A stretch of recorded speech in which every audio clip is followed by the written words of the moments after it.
Hey there, fellow eFootballers. Welcome back to the channel, where we test out the latest games on the lowest of low-end PCs. If you've got an ancient laptop or a desktop that wheezes when you open Excel, then you've come to the right place. Today, we're diving into the newly renamed from eFootball 2025 to just eFootball, or for those keeping track, eFootball version 4. Yep, Konami's decided to drop the 2025 from the title and just keep it simple with eFootball. Maybe they're going for that mysterious vibe, or they just got tired of keeping up with the years. Either way, it's the same game we know and love, but with some spicy new changes. And spoilers, I'm really bad at this game on PC, but hey, that's part of the fun. Let's see how this runs, or rather, if it runs at all. Stick around, because this one's going to be pixelated. Now, let's talk settings.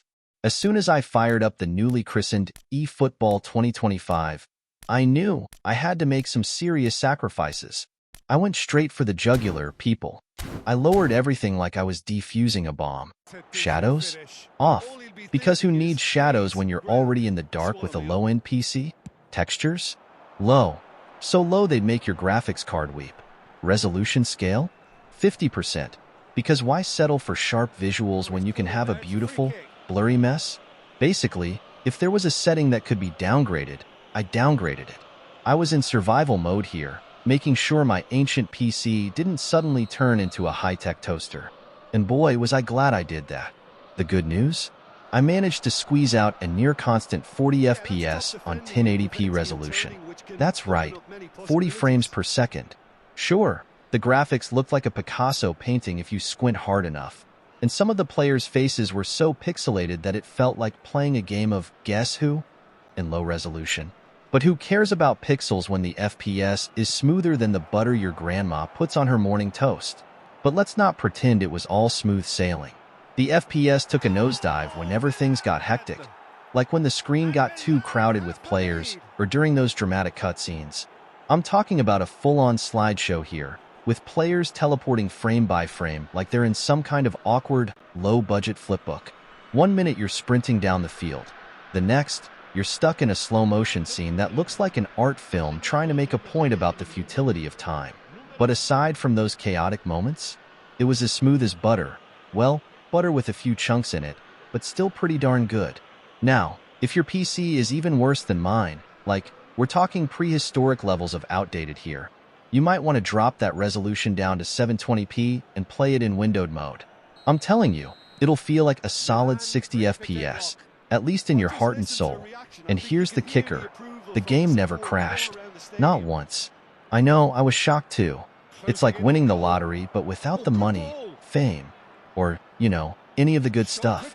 So, if you're rocking a potato PC like mine, you might just survive an entire match without your machine spontaneously combusting. Who knows, maybe Konami secretly optimized it for our kind of folks, the ones who refuse to upgrade.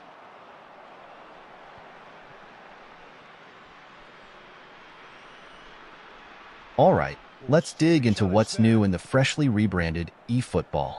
The developers promised some major gameplay changes this time around. Stuff that supposedly makes each player feel like they're in a movie, with all their individuality shining through. They say they've taken into account real-life play data, user feedback, and probably a few angry tweets from fans like us to decide what needed changing. And let me tell you, there are some pretty solid improvements here. And a few head-scratchers too. First up, let's talk about the all-new Finesse Dribble controls. Sounds fancy, right? And it is. This feature is like the love child of ballet and street football. Now, your players can pull off those delicate, tight dribbles that make defenders look like they've got 2 left feet. The ball control here is all about those finer touches, letting you glide past defenders like you're skating on butter. But, and this is a big but, only if you know how to use these controls. Spoiler alert. I'm about as graceful as a bull in a china shop. I tried it, and my player ended up spinning around like he was trying to find the nearest exit. But for those of you with the thumbs of a pro gamer, this is your time to shine. Just remember, finesse is key. Unless you're like me, and your definition of finesse is running straight at the goal and hoping for the best. And speaking of brute force, let's talk about the revamped physical contact stat. This one's for all you big bruisers out there who like to see a little shoving and pushing on the pitch.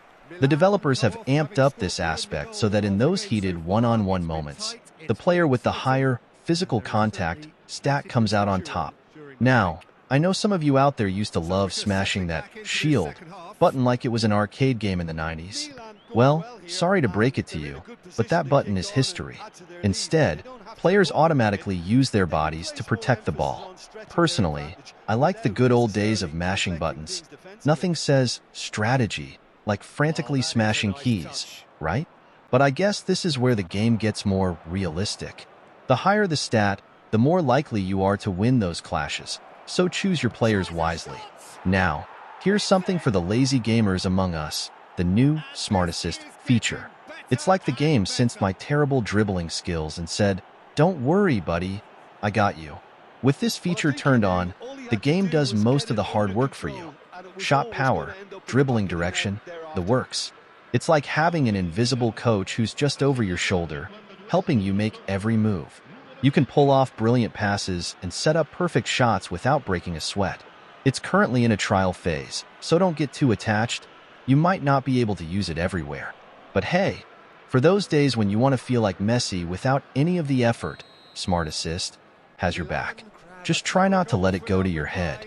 Now, this next change is something I think we can all get behind. No more contract durations. Yep, you heard that right. All those players you signed, whether it was yesterday or last year, are now yours to use forever.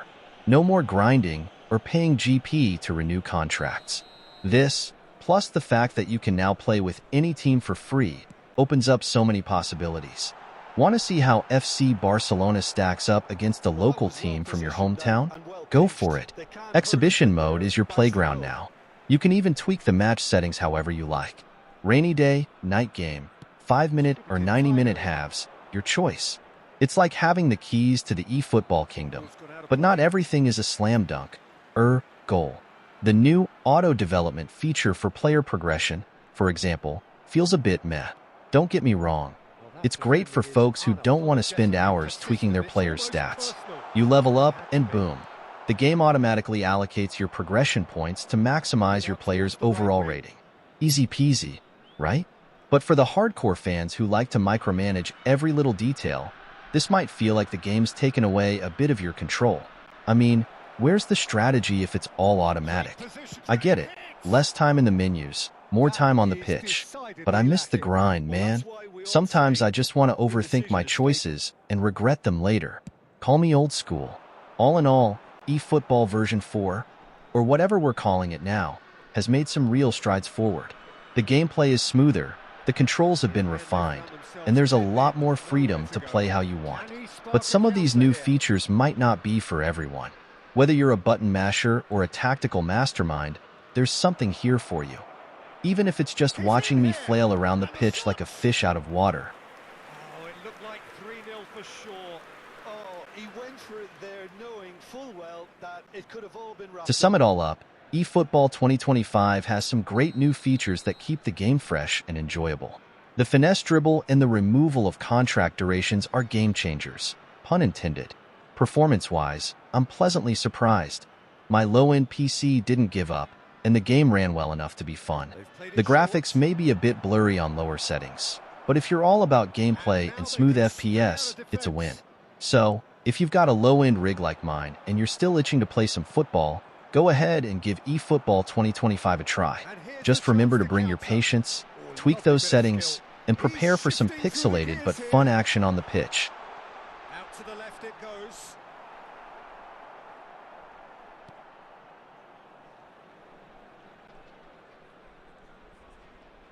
That's it for today's video. If you enjoyed this review or found it helpful, don't forget to hit that like button, subscribe, and share it with your friends who are still gaming on toasters. Drop a comment below on what game you'd like to see next on the low-end PC test. Until next time, keep gaming, keep laughing, and keep those FPS up. Cheers. Enjoy the rest of the gameplay.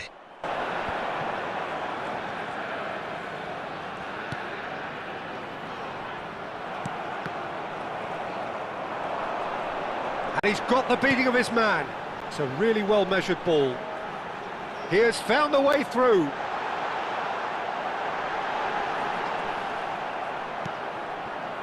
Oh, he's enjoyed that. He evidently loves the contest.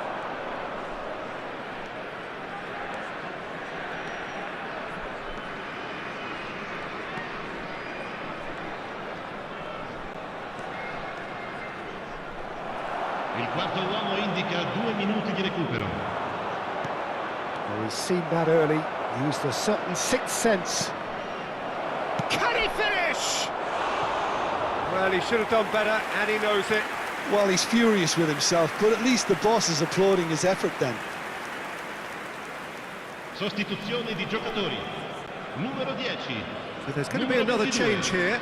Lasciano il campo per il numero 36. Il numero 3. And that's that.